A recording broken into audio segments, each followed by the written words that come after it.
The rush is on to get real ID driver's licenses, which will be required to board an airplane after October 1st. But a woman on Long Island says the requirements for the real ID are onerous and inhumane. CBS 2's Carolyn Gussoff reports. Gathering the documents needed for a real ID driver's license is usually hassle-free.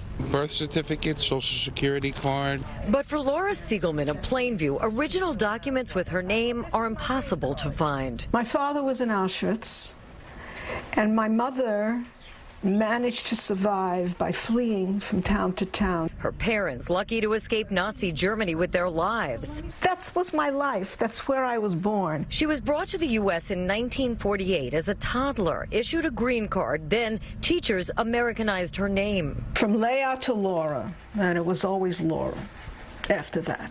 Documents enabled her to work, to vote, to drive, and become a U.S. citizen. But now, post 9/11, her original green card with her original name will not do, says the DMV. This is too old. So my green card is old. Well, I'm old. I've been negated, erased.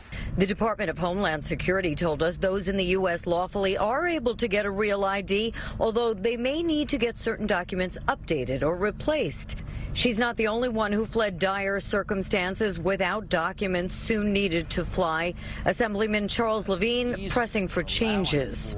People who don't fit the cookie-cutter approach to having identification and names so that they can be able to get the licenses that are going to be required. This is critically important. Those impacted can contact their elected officials. Siegelman may apply for a new green card or get a lawyer with no guarantee of success. It's very costly, and the odds are they won't accept our documents, and they won't allow an appeal if they reject us, and they won't return our money. I feel insulted, illegitimate.